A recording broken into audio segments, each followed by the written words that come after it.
எல்லாருக்கும் வணக்கம்.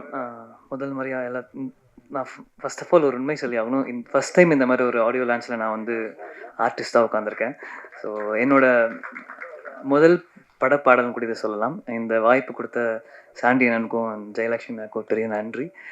Super singer முடிச்சு 3 வருஷம் ஆச்சு. நிறையா ஒர்க்ஸ் பண்ணியிருக்கோம், நிறையா ஆல்பம் பாடியிருக்கேன், நிறையா நிறையா நிறைய பெரிய மியூசிக் டைரக்டர் ஒர்க் பண்ணியிருக்கேன். ஆனால் இது வரைக்கும் படத்தில் எந்த பாட்டும் வரல. ஸோ இதுதான் முதல் படம் என்னோடது. ஸோ எனக்கு ரொம்ப ரொம்ப சந்தோஷம். அண்ட் இந்த படம் நல்லபடியாக வெற்றியாகும்னு சொல்லி நான் நல்லா வேண்டிக்கிறேன். Thank you so much. இந்த வாய்ப்பு கொடுத்தது நன்றி. எல்லாருக்கும் வணக்கம். நீங்க சந்திரசேகரன் வரும்போது பயங்கரமான கைதட்டல் இருந்துச்சு. அது பதிலாக பாக்கியாரனை ஏற்றிருந்தீங்கன்னா இந்த அரங்கமே அதிர்ந்திருக்கும்.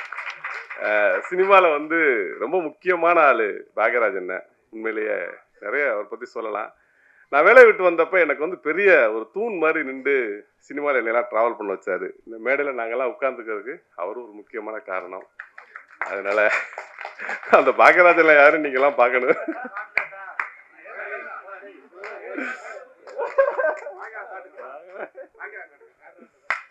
யாரா அந்த பாக்யராஜ்? நாங்கள் எல்லாம் ரூம்மேட்டு. ஒரு படம் சக்ஸஸ்னா பின்னாடி எவ்வளோ உழைப்பு இருக்குன்றது அது வர்றதுக்கு முன்னாடி கொஞ்சம் நீங்கள் பார்த்துருப்பீங்க. அது நாங்களாம் பல உழைப்பு பார்த்துட்டோம். அதனால் நன்றி எல்லாருக்கும். தேங்க்யூ. நான் ராமு, கௌதம் அந்த மாதிரி நாங்கள் எல்லோரும் ரூம்மேட்டு. அப்போ யாருமே நாங்கள் டைரக்டர் கிடையாது, எல்லாருமே அசிஸ்டன்ட் டைரக்டரு. இப்போ எல்லாருமே டைரக்டராக இருக்கோம். ஒரு பெரிய எனர்ஜி எங்களுக்கு பின்னால் எப்போதுமே இருப்பார். இந்த படத்துக்கு கலந்துக்கிட்டதுக்கு ரொம்ப முக்கியமான ஒரு காரணம் இருக்குது. என்னென்னா, டனாக்காரில் ஒரு பலமாக நின்றது லிங்கேஷ், ராம் சாரு, பாக்யராஜ் அண்ணன், சந்திரசேகர் அண்ணன், இவங்கெல்லாம் வந்து ரொம்ப பலமாக நின்றாங்க. எனக்கு இந்த படத்தை ரொம்ப எனக்கு நெருக்கமான படம் அப்படின்னு சொல்லலாம். ஏன்னா எனக்காக உழைத்த மனிதர்கள் எல்லாரும் சேர்ந்து இந்த படத்தை வந்து ஒரு பெரிய முயற்சி எடுத்து கொண்டு வந்திருக்காங்க. தமிழ் சினிமாவில் பெண் இயக்குநர்களோட எண்ணிக்கை ரொம்ப அறுதி குறைவாக இருக்குது. அவங்களோட எண்ணிக்கை உண்மையிலே ஒரு ஆண்களுக்கு நிகராக 50க்கு 50 வரணும். இன்னைக்கு பெருசாக பயங்கரமாக அடிச்சு நொறுக்குறாங்க. இன்னைக்கு வர்ற பெண்கள் சுதாகங்கிற படத்தை எடுத்துட்டு நீங்கள் எந்த ஆண் இயக்குநர்களோட பேரை போட்டாலும் பொருந்தும். ஏன்னா அப்படி ஒரு மாஸ்டர் பீஸாக இன்னைக்கு வந்து ஒர்க் பண்ணுறாங்க. அது மேடமும் வளரணும், இந்த படம் பெரிய வெற்றி பெறணும். நன்றி. மறைந்த ஒரு நடிகரோட முகம்தான் ஞாபகத்துக்கு வரும். எஸ் ஈஸ்வர் சந்திரபாபு அவர்களை பேச அழைக்கிறேன். மீடியாவுக்கு அண்ணன்களுக்கு என் மனமார்ந்த வாழ்த்துக்கள். கடல் எவ்வளோ பெருசோ ப்ரொடியூசர் மேலே மனசு அவ்வளோ பெருசு, பணத்தை அள்ளி கொட்டியிருக்காங்க. என் மனமார்ந்த வாழ்த்துக்கள். என் காதலே படம் வெற்றி பெறிய என் மனமார்ந்த வாழ்த்துக்கள். நன்றி, வணக்கம். எல்லாருக்கும் வணக்கம். Actually today I'm very happy to be here because it's my first audio launch function. நான் ஆக்ட் பண்ண மூவிலே என்னோட ஃபர்ஸ்ட் ஆடியோ லான்ச் இதுதான். And Jayalakshmi ma'am, thank you so much for selecting me in this movie. And Rajan sir, Saundar sir, thank you for helping me throughout the movie and everything. Thank you so much guys. And that's it. Thank you. நல்லா anchor பண்ணுறீங்க, என்னை விட நல்லா பண்ணுறீங்க anchor. நிகழ்ச்சிக்கு வந்திருக்க எல்லா பத்திரிகையாளருக்கும் ரொம்ப நன்றி. சின்ன படங்களாலும் பெரிய படங்களாலும் எப்போவுமே நீங்கள் வந்திருக்கிறது தான் ஒரு நடிகர்களுக்கும் தொழில்நுட்ப கலைஞர்களும் இயக்குநர்கள் தயாரிப்பாளர்கள் எல்லாருக்குமே அது ஒரு பெரிய சப்போர்ட்டாக இருக்கும். ஸோ அந்த வகையில் நான் வந்த வரைக்கும் எப்போவுமே இந்த அரங்கம் எல்லா படங்களுக்கும் நிறைந்திருக்கும். அது காரணம் நீங்கள் மட்டும்தான். எங்கள் கூடதெல்லாம் வெளியே அனுப்பிட்டு டேய் நான் நிற்பாண்டா உள்ளே அப்படின்னுவாங்களா, அந்த உரிமையோட இந்த அரங்கத்தை நிறைக்கிறது எப்போவுமே பத்திரிகையாளர் தான். அவங்களுக்கு என்னோட மனமார்ந்த நன்றிகள். ஸோ இந்த படத்தை முதல் நன்றி அப்படின்னு நான் ஆரம்பிக்கிறேன்னா நான் வந்துட்டு பாக்கியானு தான் ஆரம்பிக்கணும். ஏன்னா அவர் தான் என்ன இந்த ப்ராஜெக்டில் கூட மிரட்டி கொண்டு வந்தார். அதுதான் உண்மை. ஆனால் இல்லைண்ணா புது ப்ரொடக்ஷனாக இருக்குண்ணே, எப்படிண்ணே மேடம் எதாவது ஒர்க் பண்ணியிருக்காங்களா, இதுதான் டு பி ஹானஸ்ட். அதான் மேடம் ஒர்க் பண்ணியிருக்காங்களா, இப்போ தானே கொஞ்சம் கொஞ்சமாக ஏதோ அப்படி இப்படின்னு கஷ்டப்பட்டு ஒரு ஹீரோ வந்திருக்கேன், ஒரு 3-4 படம் பண்ணிட்டேனே, ஓகேவா லிங்கேஷ் பிரதர். அவர் ஃபஸ்ட்டு எப்போவுமே எப்படி ஆரம்பிப்பார்னா கொஞ்சம் கெஞ்சரா மாதிரி இருக்கும், அப்புறம் கொஞ்சம் அப்படியே ஏறுவார், அதுக்கப்புறம் முடிக்கும்போது மிரட்டுற வருவீங்களா மாட்டிங்களா அப்படி போயிடுவார் அவர் எப்போவுமே. லிங்கேஷ் பிரதர் நம்பி வாங்க பிரதர் நம்ம பண்ணுறோம் அப்படின்னா ஃபஸ்ட் இல்லைண்ணே விட்டுலாண்ணே கொஞ்சம் எனக்கு டவுட்டாக இருக்குது அப்படின்னா, அதுக்கு அடுத்து ஃபோன் அடிச்சு லிங்கேஷ் பிரதர் நம்மலாம் சேர்ந்து பண்ணுறோம் அப்படின்னாரு. இல்லைண்ணே எனக்கு கொஞ்சம் தயக்கமாக இருக்குது லிங்கேஷ் பிரதர் மேடம்காக நம்மளாம் சேர்ந்து பண்ணுறோம், அவ்வளோதான் முடிஞ்சிருச்சு. ஆனால் ஏண்ணே நீங்கள் சரி ஓகேண்ணே வரலாண்ணே அப்படின்னு சொல்லிட்டு வந்தாச்சு. அதே தான் இப்போ இந்த நிகழ்ச்சிக்கும் இப்போ வேட்டு ஹோம் ஷூட்டு ரிஹர்சலு டயட்டு அப்படின்ற ஷூட் போயிட்டே இருக்கிறதுனால அண்ணா இப்போ இந்த டேட் சொல்லும்போது அந்த நிகழ்ச்சிக்கு கொஞ்சம் யோசிச்சுட்டே இருக்கேண்ணா எப்படின்னா வர முடியுமா தெரியல. லிங்கேஷ் பிரதர் பார்த்துக்குங்க, அடுத்து எம்எல்ஏ ஆக போகிறேன், அப்புறம் பிரச்சனை ஆகிடும், ஒழுங்காக வந்துருங்க அப்படி மிரட்டினார். ரொம்ப அன்பான ஒரு அண்ணன். நான் என்னுடைய வளர்ச்சியை ரொம்ப எதிர்பார்க்குற அண்ணன். அவர் தான் இந்த ப்ராஜெக்ட்டுக்குள்ளே என்னை கொண்டு வந்தார். அதுக்கப்புறம் ரொம்ப முக்கியமாக முத்து பிரதர், டைரக்ஷன் டீமில் முத்து பிரதர். அவர் தான் என்கிட்ட வந்து, முத்து பிரதர் எங்கே இருக்கீங்க, வாங்க மேலே வாங்க, நீங்கள் மேடையில் இருக்கணும். ஆக்சுவலாக முத்து பிரதர் தான் என்கிட்ட ஃபஸ்ட்டு இந்த படத்தோட கதையை சொன்னார். செம்ம சூப்பராக சொன்னார். ஆக்சுவலாக ரொம்ப அழகாக சொன்னார். முதல் 15-20 நாட்கள் நாங்கள் எல்லாம் ஒன்றா சேர்ந்து ஒர்க் பண்ணோம். அதுக்கடுத்து டைரக்ஷன் டீமில் எல்லாருமே மேடம்க்கு பெரிய சப்போர்ட் பண்ணாங்க. கிருஷ்ணா பிரதர் சப்போர்ட் பண்ணார், அப்புறம் சவுந்தர் சார் சப்போர்ட் பண்ணார். ஸோ எல்லாருமே ஒரு டீமாக மேடம் கூட நின்னது வந்துட்டு மேடம்க்கு ஒரு பெரிய பலமாக இருந்துச்சு. மேடம் பற்றி சொல்லணும், அங்கேருந்து நான் ஆரம்பிச்சிடறேன். மேடம் பற்றி ஆரம்பிச்சேன். மேடம் தான் தயாரிப்பாளர். அவங்க வந்து என்னென்னா லிங்கம் தான் கூப்பிடுவாங்க. அவங்க லிங்கேஷன் கூப்பிடுவோம். லிங்கம் எனக்கு வந்து பெருசாக கதை சொல்ல தெரியாது இல்லைங்க, நீங்கள் முத்து பிரதர்கிட்ட கேட்டுங்க, ஆனால் ஸ்பாட்டில் நான் இருப்பேன், நான் சொல்கிறத மட்டும் நீங்கள் நான் சொல்கிறத நீங்கள் பண்ணால் போதும் அப்படின்வாங்க. சரிங்க மேடம், ஓகே, நான் ரெடி ஆகிடுவேன். ரொமான்ஸ் சீன்லாம் வரும், அதான் ரொம்ப கஷ்டமாக இருந்துச்சு. அவர் உயிரோக்கான ரொம்ப கஷ்டமானது என்னென்னா 2 விஷயம் இந்த படத்தில் இருந்துச்சு. டான்ஸு ஆடல் வரல அப்படின்னா ஓகே, இல்லை ஸ்டண்ட்டு வரலனோட ஓகே. ரொமான்ஸ் சீன் இருக்கும். நம்மளுக்கு ஏற்கனவே அதெல்லாம் இப்போ தான் நடிச்சுட்டு வர ஹீரோவாக நடிக்கிறதுனால நம்மளுக்கு அதில் பெரிய பழக்கம்லாம் கிடையாது. ஆக்ஷன் பண்ணுறான்னா 6 அடியிலேருந்து 60 அடியிலேருந்து குடிச்சிடலாம், அது பிரச்சனை இல்லை எனக்கு. கிட்டத்தட்ட நானும் லியா இன்னைக்கு நிகழ்ச்சிக்கு வர முடியல. Wonderful actor. ஆக்சுவலி இந்த படத்தில் ஒரு பெரிய சப்போர்ட் பண்ணாங்க. லியா பிரிட்டிஷ் ஆக்ட்ரஸ். அவங்க லியாவுக்கு எனக்கும் ரொம்ப நெருக்கமான காட்சிகள்லாம் இருக்கும்போது சரி அப்போ தான் மூடில் செட் பண்ணிவிட்டு கிட்டத்தட்ட அப்போ தான் நெருங்குவேன். லிங்கான்னுவாங்க. ஓ சொல்லுங்கள் மேடம். அப்படி இல்லை இல்லைங்க, இன்னும் கொஞ்சம் ஏன் அலைஞ்சிக்கிட்டு ஓடுறேன்னுவாங்க. சரிங்க மேடம். வெள்ளை காய்ச்சி கொடுத்தோன்னே ஏன்பா, இல்லை மேடம் சத்தியமாக அப்போல்லாம் இல்லை மேடம், நான் ரெடி ஆகிட்டு இருந்தேன் அப்படின்னு. நான் சரிங்க மேடம், ஓகே, இப்போ அடுத்த டைம் பாருங்கள் எப்படி பண்ணுறேன் அப்படின்னு. அடுத்து ரெடி ஆகிட்டு ஆல்மோஸ்ட் லியா ரெடி ஆகிடும், நானும் ரெடி ஆகிட்டு அப்படியே இருக்கும்போது பார்த்தா டோனி உள்ளே வருவார். பிரதர் அப்படின்னுவார். பிரதர் என்ன பிரதர் இப்போ தானே பிரதர் ரெடி ஆகணும் அப்படின்னுவேன். அதுக்கப்புறம் ஆல்மோஸ்ட் அவங்க என்ன பண்ணுவாங்கன்னா நீங்கள் ஓரம் வாங்க அப்படின்னு சொல்லிட்டு நடிச்சு காட்டுவாங்க. டக்குன்னு இப்படி தான் பண்ணணும்னு நடிச்சே காட்டிடுவாங்க. நம்மளுக்கு அது ரொம்ப ஈஸியாக இருக்கும். இவ்வளோ தானே மேடம் வேணும், இதை நான் சூப்பராக பண்ணுவேன் மேடம் அப்படின்னு சொல்லிட்டு உடனே பண்ணுருவோம். ஸோ என்னென்னா எனக்கு ஏற்கனவே வந்து தமயந்தி மேடம் கூட ஒர்க் பண்ணதுனால, காயல்னு ஒரு படம் ஹீரோ ஒர்க் பண்ணதுனால எனக்கு ஒரு பெண் இயக்குனர் கூட ஒர்க் பண்ணுறதுல கொஞ்சம் அவங்க எனக்கு நிறைய கற்றுக் கொடுத்துட்டாங்க. ஆண் இயக்குனர் கூட ஒர்க் பண்ணிடலாம், முறைச்சி கூட நின்றுடலாம். ஏன்னா எதிரி ஆயுதம் எடுத்தால் நம்மளும் ஆயுதம் எடுக்கலான்ற ஒரு பெரிய ப்ளஸ் இருக்குதுனால, ஆனால் என்னென்ன போவேன்னு சொல்லிட்டு நம்ம சண்டை போடலாம். ஆனால் இவங்க வந்து அறிவு எடுக்கும்போது நம்ம ஒன்றுமே அன்பு எடுத்துருவாங்க. 2வது அதில் நம்ம ஒன்றுமே பண்ண முடியாது. இல்லைங்க எனக்காகப்பான்ருவாங்க. சரிங்க மேடம் பண்ணுறேன் மேடம் அப்படின்னு சொல்லிட்டு அந்த இடத்துக்கு நம்ம நகர்ந்துடும். ஸோ முழுக்க இந்த படத்தில் என்ன அவங்க வந்து ரொம்ப அன்பாக தான் வேலை வாங்கினாங்க. அன்பால் ஏதாச்சும் நான் பண்ணலாம், என்னை எந்த இடத்துலையும் இது பண்ண மாட்டாங்க. எனக்காக இல்லைங்க ஒரு டைம் பண்ணுறேன் அப்படின்வாங்க. சரிங்க மேடம், ஓகே மேடம் அப்படின்னு சொல்லிட்டு பண்ணும்போது அந்த ரொமான்ஸ் சீனில் 1 முறையே போகாது. மற்ற ஓடி வரது, எகிரி குதிக்கிறது, இதில் மட்டும் ஒரு 10 டேக் வாங்கிட்டே இருப்பாங்க அவங்க மாட்டுக்கும். ஸோ ரொம்ப இன்ட்ரெஸ்டிங்கான 2வது வந்து ரொம்ப பவர்ஃபுல்லான ஒரு லேடி. அதாவது ஃப்ரம் த ஃபர்ஸ்ட் டே நீங்கள் எனக்காக பண்ணுறீங்க இல்லைங்க, எத்தனை இடையூறுகள் வந்தாலும் சரி, எத்தனை பிரச்சனைகள் வந்தாலும் ஏதாச்சும் எனக்கு ஒரு ஃபோன் பண்ணுங்கள், நான் அவங்ககிட்ட பேசுவேன், நீங்கள் வந்து எனக்காக பண்ணணும். இந்த நாள் வரைக்கும் அவங்க கடைசியாக வந்து எனக்கு ஃபோன் பண்ணிங்க, எனக்காக வாங்க, நம்ம ஒரு படம் பண்ணியிருக்கோம், நம்மலாம் சேர்ந்து பண்ணியிருக்கோம், இந்த டேட் ஃபிக்ஸ் பண்ணியாச்சு, எப்படியாவது அட்ஜஸ்ட் பண்ணிவிட்டு நீங்கள் வந்துடுங்க. சரிங்க மேடம், ஆல்மோஸ்ட் எனக்கு ஷூட் இல்லை அந்த டேட்டில், நான் கேட்டுவிட்டேன், நான் கண்டிப்பாக நான் வரேன் அப்படின்னு சொல்லிட்டு அந்த அன்பு இப்போ வரைக்கும் வந்தவொடனே மகனே அப்படின்னாங்க. ஸோ அந்த அன்புக்கு இந்த படம் வெற்றி அடையணும் அப்படின்னு சொல்லிட்டு நானும் வாழ்த்துறேன். அண்டு படத்தோட கேமராமேன் பற்றி நிறைய சொல்லணும். டோனி நானும் எனக்கும் பயங்கரமான ஒரு ரேப் இருந்துச்சு. நான் ஒரு 20 அடியில் பறந்தேன்னா டோனி 30 அடியில் பறந்துட்டு இருப்பார். பிரதர் நான் இங்கே இருக்கேன், அப்படி மேலே பாருங்க அப்படின்வாரு. சூப்பரான ஒரு கேமராமேன். ஆக்சுவலாக கௌதமன் நான் சொன்ன மாதிரி ஒரு எக்ஸலண்ட்டான ஒரு கேமராமேன். பயங்கர ஹார்ட் ஒர்க்கு. ஸ்டண்ட்லாம் கொடுத்துட்டா அவர் தனியாக உருண்டுக்கிட்டு இருப்பார் கேமரா வச்சுட்டு. பிரதர் இப்படி பண்ணலாம் அப்படி பண்ணலான்னுவார். ஸோ அவர் கூட ஒர்க் பண்ணதில் ஒரு மிகப்பெரிய சந்தோஷம் எனக்கு. அப்புறம் சந்துரு அண்ணா லிரிக் ரைட்ரு. சந்துரு அண்ணாக்கு எனக்கு வந்து முதல் பழக்கம் எப்படின்னா, டானாக்காரனில் பழக்கம்னா நேரடியாக நாங்கள் 2 பேர் பார்த்துல. டானாக்காரனில் அண்ணன் வந்து லிரிக் எழுதி அனுப்புகிறாரு. அப்போ நான் என்ன பண்ணுறேன், அந்த டோனை கேட்டு நான் ஒரு லிரிக் எழுதிக்கிட்டு இருக்கேன். நான் எழுதி பாவல் கிட்ட கொடுத்துட்டேன்.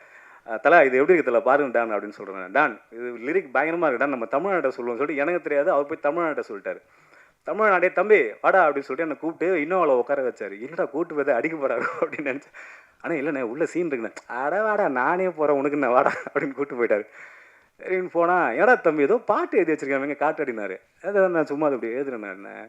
உடனே சந்திரன் ஃபோன் பண்ணி கொடுத்துட்டாரு. யாருண்ணே இவர் தான் லிரிக் ரைட்டர். ஐயோ இதா வம்பா. ஆனால் நான் சும்மா விளையாட்டாக எழுதினேன். தோழர் இது நல்லா இருக்குது, நான் ஒரு 2-3 வரிகள் எழுதியிருக்கேன், அதையும் நீங்கள் பாருங்கன்னு சொல்லிட்டு அண்ணன் ஒன்று அனுப்பியிருந்தார். ஆனால் எந்த விட இது ரொம்ப நல்லா இருக்குன்னு அப்படியே அதோட அமைதியாக ஒதுங்கிட்டேன். அப்புறம் பார்த்தா என் படத்துக்கு அவர் பாட்டு எழுதுறாருன்னு அது ஒரு சூப்பரான விஷயம். ரொம்ப நன்றிண்ணா, எல்லாம் செம சூப்பரான பாடல்கள் இதில். அப்புறம் இன்றைக்கி சிறப்பு இருந்தால் கில்ட்டில் இருந்து அண்ணன்கள் வந்திருக்காங்க.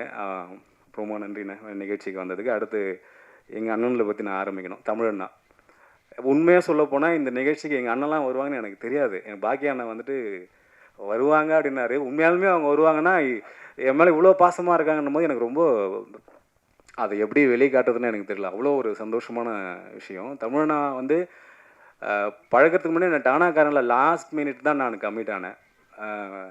ராமு ஐயா தான் வந்துட்டு எனக்கு ஒரு 4 பக்கம் தலைவரை 4 பக்கம் டைலாகு 2 நாள் தான் 1.5 நாள் தான் போட்டிருக்கு, அடிச்சிருவீங்களா அப்படின்னாரு.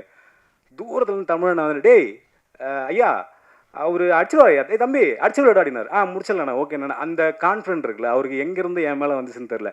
அவன் அடிச்சிருவான் தம்பி அடிச்சிருவான் ஒரு பிரச்சனை இல்லை அப்படின்னாரு அண்ணன். அந்த மதுரை அந்த ஸ்லாங்கோட ஒரு அழகாக சொல்லுவார். அது வந்துட்டு ஒரு நடிகன் ஒரு இயக்குனர்கிட்ட இருந்து ஒன்று கிடைக்கல, ஒரு பாசிட்டிவான ஒரு வைப் கிடைக்கல. அவன் பண்ணிடுவான்ற ஒரு நம்பிக்கை நான் சம்பாதிச்சிருன்னு நினைக்கும் போது எனக்கு பயங்கரமாக ஆயிடுச்சு. டானாக்காரனில் முதல் நாளே அப்படி நின்ட்டேன். ரைட்டு நம்ம ஜாலியாக என்ஜாய் பண்ணி இந்த படத்தை பண்ணலாம். அந்தளவுக்கு முதல் நாளே எனக்கு ஒரு மிகப்பெரிய அன்பை கொடுத்துட்டு அப்புறம் ரஞ்சிதனாக்கு அடுத்து ரொம்ப நெருக்கமான ஒரு அண்ணனா தமிழன் அம்மாட்ட ரொம்ப கட்டி பிடிச்சாலே அதில் அது ஒரு இணக்கம் இருக்கும் தமிழன் கிட்ட. நான் மட்டும் இல்லை எல்லா தம்பிகளையும் சரி. டானாக்காரன் முடிச்சதுக்கப்புறம் தமிழனான்னு சொல்லிட்டு உயிர் விட ஆரம்பிச்சிருவோம். அந்தளவுக்கு ரொம்ப அன்பாக பழகக்கூடிய ஒரு எங்கள் அண்ணன் தமிழண்ணன். கௌதம் தோழர் ஒவ்வொரு படங்கள் பார்த்தா எனக்கு ரொம்ப மனசுக்கு பிடிச்சிருச்சுன்னா நான் என்ன பண்ணுவேன்னா நான் செல்ஃபாக ரிவ்யூ போட்டுருவேன். அது எல்லா படத்துக்குள்ள சில படங்களுக்கு அது மாதிரி எனக்கு ராட்சசி பார்த்துட்டு நான் செல்ஃபாக ரிவ்யூ போட்டு எஸ்ஆர் பிரபு சார் அதை ரீட்வீட் பண்ணியிருந்தார். அப்போ தான் நான் அவர்கிட்ட பேசினேன். ரொம்ப நன்றி தோழர், எக்ஸலண்ட்டான மூவி. நான் கவர்மெண்ட் ஸ்கூலில் படித்த பையன், எனக்கு அதோட வழிகளில் என்னால் கொஞ்சம் புரிஞ்சிக்க முடியுது. ரொம்ப சூப்பராக இருந்துச்சு தோழர்னு. அதுக்கப்புறம் நாங்கள் கழுவத்தி முருகனும் பார்த்துட்டு தோழரை பாராட்டினேன். ஸோ அவரும் இந்த நிகழ்ச்சிக்கு வந்தது எனக்கு ரொம்ப ரொம்ப சந்தோஷம். அண்ணன் சேவியர் அண்ணனுக்கு என்ன பெருசாக தெரியாது, ஆனால் எனக்கு அவர் ரொம்ப நல்லாவே தெரியும். அண்ணன் டிவி யூடியூப்பில் உட்காந்தாலும் நான் பார்த்துருவேன். அடி பொழந்துருவார் ஆப்போசிட்டில் எதாக இருந்தாலும் உட்காராம் அவனு அப்படின்னுவார் அண்ணன். அவருடைய கொள்கையும் அவருடைய பேச்சுகளும் வந்துட்டு ஆனால் ரொம்ப தேவைண்ணே.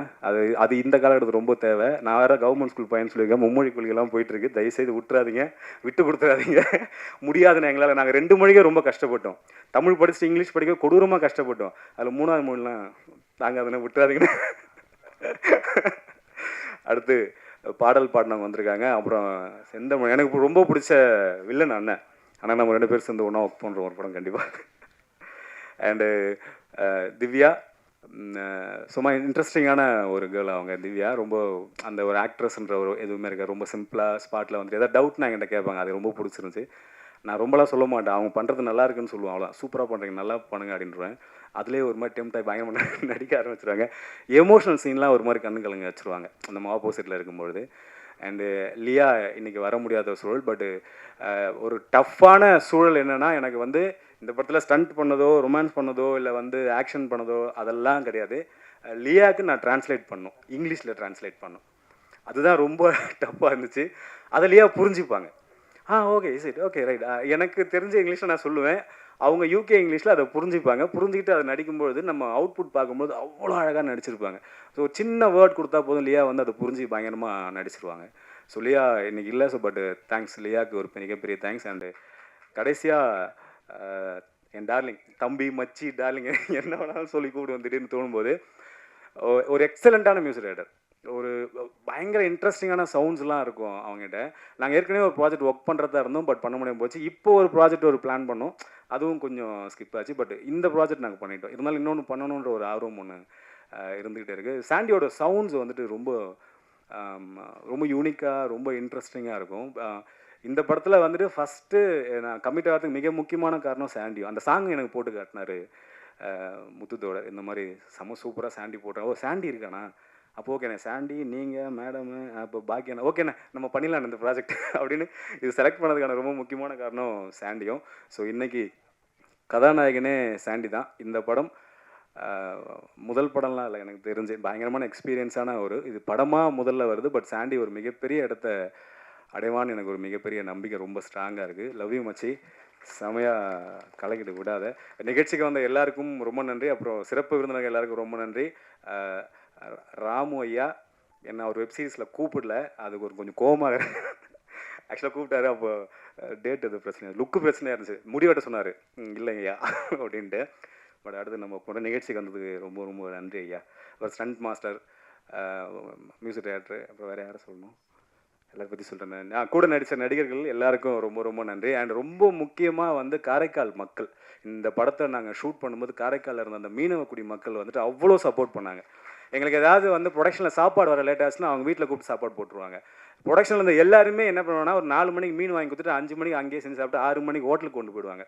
ஸோ அவ்வளோ அன்பான மக்கள். அண்டு அந்த லோக்கல் மேனேஜர் அப்புன்னு சொல்லிட்டு ஒரு நண்பர் ஒருத்தர், அவர் ஆக்சுவலாக சம்டைம்ஸ் வந்து ஷூட்டிங் லொக்கேஷன் கிடைக்கலன்னா நான் ஃபோன் பண்ணி அவர்கிட்ட பேசுவேன். அப்போ ஷூட்டிங் பண்ணணும், இன்றைக்கி பண்ணி ஆகணும், ஒரு 2-3 லட்ச ரூபா வேஸ்ட்டாக போய்டும் அப்படின்னா அவர் உடனே இறங்கி பண்ணுவார். ஸோ இந்த டீம் மேலே அவ்வளோ அன்பாக வந்துட்டு அந்த லோக்கல் அந்த மக்களும் இருந்தாங்க, அங்கே ஒர்க் பண்ண டெக்னீஷியன்ஸ் எல்லாருமே இருந்தாங்க.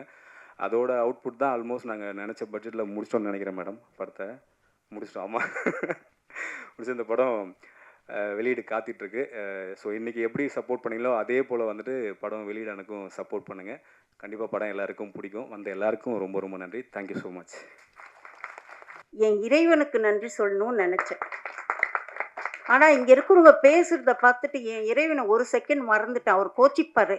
இல்லை ஆண்டவா இறைவா நீதான்ப்பா எனக்கு எல்லாமே.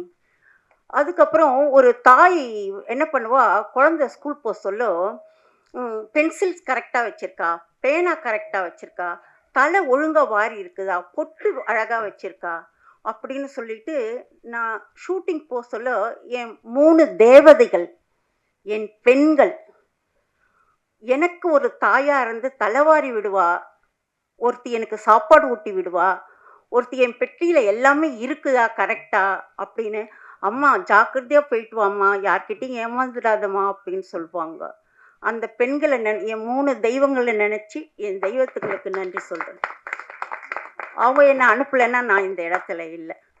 முக்கியமாக இதுக்கு தலைமை வாங்கிய தமிழ் அவர்கள், அம்மா கொஞ்சம் தண்ணி குட்டுற குட்டிமா, அந்த தமிழ் அவர்களுக்கு நன்றி சொல்கிறேன்.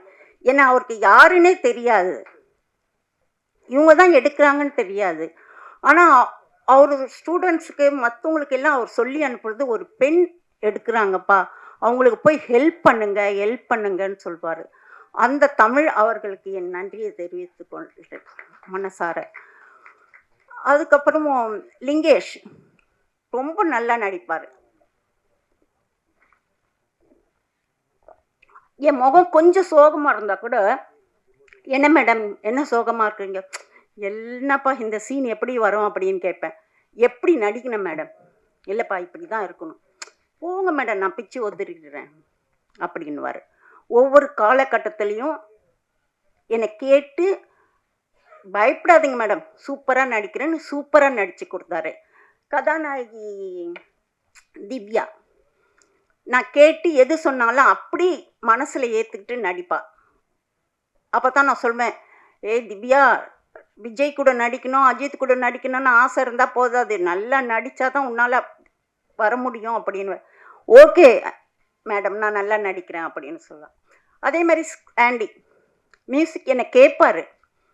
மேடம் உங்களுக்கு ஓகேவா, நான் ஏதாவது சொன்னால் என்னை திட்டிக்கிட்டே தலை சொரிஞ்சிட்டே போவார். என்ன இந்த மேடம் வேறு அப்படின்னு அப்படி போவார். திரும்ப வந்து மேடம் இப்போ ஓகேவா அப்படின்னு கேட்பார். நல்லா இருக்கு ஸ்காண்டி அப்படின்னு சொல்வேன். அவருக்கு ஒரு தேங்க்ஸ். ரெண்டாவது நம்ம டோனி, அவர் என்னை பார்த்தாலே சிரிப்பு வருது அவருக்கு. சூப்பர் கேமராமேன், இப்படி தான் எடுக்கணும் அப்படின்னா அவ்வளோ சூப்பராக தான் ஒர்க்கில் அவர் ஃபஸ்ட் இடம் கொடுப்பாரு. அவருக்கு தேங்க்ஸு. ராஜன் ஃபஸ்ட்லேருந்து லாஸ்ட் வரைக்கும் என்னோட இருந்து இந்த பயணத்தை அழகாக முடித்த மிஸ்டர் ராஜனுக்கு என்னுடைய நன்றிகள். பாக்கியா, முத்து, நிறைய பேர் டெக்னீஷியன், இதில் வேலை செய்த அத்தனை டெக்னீஷியனுக்கும் என்னுடைய நன்றியை தெரிவித்து கொள்கிறேன். ஸ்டண்ட் மாஸ்டர் விஜய் என்னை கேட்பார், மேடம் உங்களுக்கு சந்தோஷம் தானே அப்படின்னு. என் பேச்சை கேட்டுட்டு அப்படியே செய்வார், இது போதுமா மேடம் அப்படின்னு. அவருக்கு ஒரு நன்றியை சொல்லிக்கிறேன். செந்தமிழ் அவர்கள் என் படத்தில் அவர் அட்வொகேட்டு இருந்தாலும் என் படத்தில் நல்லா நடிச்சிருப்பார். அவருக்கு நன்றி. எல்லா டெக்னீஷியனுக்கும் நன்றி. பாக்கியா, முத்து, சவுந்தர், கிருஷ்ணன், அவங்களுக்கு எல்லாருக்கும் என்னுடைய மனமார்ந்த நன்றி. பாக்கியா என்னை ஒரு சிஸ்டராக இருந்து, அவரை மாதிரி ஒரு மனுஷனை பார்க்க முடியாது பாக்கியாவை மாதிரி. ஆனால் ஒரே ஒரு விஷயம் அவருக்கே தெரியும், இப்போ நான் பப்ளிக்கில் அதை சொல்லலை, அவரே சிரிச்சுப்பார் பாக்கியாவே. ஆனால் எல்லாருக்கும் தன் பையில் என்ன இருக்குதோ அதை முதல் உதவி செய்வார் அவர். அதான் நான் சொல்லுவேன், பாக்கியா உன் பையில் இருக்கிறத பார்த்துக்கப்பா அப்படின்னுவேன் நான். எல்லாருக்கும் உதவி செய்வார். ரொம்ப தங்கமான மனுஷன். பள்ளி பருவத்தில் இருந்தா அது எனக்கு தெரியாது, நல்ல உதவி செய்வார். இன்னும் யாரையாவது நான் மிஸ் பண்ணிட்டேன்னா எனக்கு தெரியல. இங்கே பேச்சாளராக இருந்து பேச்சு கொடுத்த ஓகே பாடலாசிரியர் சந்துரு தனிப்பட்ட நேரத்தில் நிறைய பேசுகிறவங்க இங்கே மறந்துட்டேன் நான். சந்துரு அவர்கள் நல்ல வரிகளை எழுதி இதுக்கு கொடுத்தாரு. 2 பேச்சாளர்கள் இங்கே சூப்பராக பேசினாங்க. உங்கள் நேம் சம்பத்குமார். நெக்ஸ்ட் அவர் ஒரு எழுத்தாளர், அவர் ரொம்ப சூப்பராக பேசினாங்க. படம் எடுக்கிறது பெருசு இல்லை, படத்தை வந்து பார்க்கறது பெருசு இல்லை, ஆனால் அதனுடைய உள் கருத்தை அறிஞ்சு ஒரு தமிழை பற்றி பேசினாங்க பார்த்தீங்களா, ஒரு லேடியை பற்றி பேசினாங்க தெரியுங்க. அந்த மாதிரி நான் அடிக்கடி சொல்வேன், இவன் தாண்டா ஆம்பளை அப்படின்னு. அப்படின்னா என்ன அர்த்தம் தெரியுங்களா? தயவுசெய்து பெண்கள் எல்லா வகையிலும் உங்களுக்கு அடிமை தாங்க. இந்த உலகத்தில் எல்லா பெண்களும் ஒரு ஆணுக்கு அடிமை. ஆண் இல்லாமல் எதையும் சாதிக்கவே முடியாது எந்த பெண்ணாலையும். அப்படி இருக்க சொல்ல நீங்கள் ஆண் மகன்கள் இல்லையா, முடியாத இந்த பெண்களை தயவு செய்து தூக்கி விடுங்க. புரியுதுங்களா? அது உங்கள் ஒய்ஃபாக இருக்கட்டும், உங்கள் பொண்ணாக இருக்கட்டும், உங்கள் தாயாக இருக்கட்டும். நாங்களாம் ஒன்றும் பண்ண முடியாது இந்த உலகத்தில். உங்களை தவிர நீங்கள் இல்லாமல், ஒரு ஆண் இல்லாமல் ஒரு பெண் என்னத்தை சாதிக்க முடியும்? நெவர். வேணா காலரை தூக்கி விட்டுக்கலாம். நாங்கள் எல்லாத்தையும் நாங்கள் செய்துடுவோம், நான் எல்லாத்தையும் ஆண் இல்லாமல் ஒன்றுமே முடியாது. ஸோ ஆண்களுக்கு நம்ம அடங்கி போனோம். நாங்கள் அடங்குறதால நீங்கள் பெரிய காலரை நீங்கள் தூக்கி விட்டுக்காதீங்க. புரியுதுங்களா? அந்த பெண்களுக்கு என்ன செய்யணும், அவங்களுக்கு ஒன்றும் தெரியாது, நம்ம அவங்களுக்கு ஹெல்ப் பண்ணணும் அப்படின்னு வீட்டில் கூட ஒய்ஃப் கத்தலாம், இஷ்டத்துக்கு கத்தலாம், இது சரியில்லை அது செய்யலை, நீ இவ்வளோதான், எல்லாம் என்னால் தான் அப்படின்னு உள்ளுக்குள்ளே ஒரு பேசிக்கங்க. நீங்கள் பேசிட்டு ஹெல்ப் பண்ணுங்க. கண்டிப்பாக பேய் கூட பெண்ணாக மாறுவா அப்படின்னு என்னுடைய கருத்து. பெண்களுக்கு இதை ஆண்கள் எல்லாருக்கும் கை கூப்பி வணங்குறேன். நாங்கள்லாம் அடிமை தாங்க, உங்களுக்கு ஆண்களுக்கு நாங்கள் அடிமை தாங்க. புரியுதா? அதை நீங்கள் உணர்ந்து அவங்கள கொஞ்சம் தூக்கி விடுங்க. இப்போ எனக்கு இங்கே வந்து அமர்ந்திருக்கும் அனைவருக்கும் மிக்க நன்றி. இந்த சபையில் இவ்வளோ நேரம் எங்களுக்காக காத்திருந்து என் உறவினர்களுக்கும் நண்பர்களுக்கும் அனைவருக்கும், மேடையில் அமர்ந்திருக்கும் பெரிய அனைவருக்கும் என் வணக்கத்தையும் நன்றியும் தெரிவித்துக் கொள்கிறேன். வணக்கம்.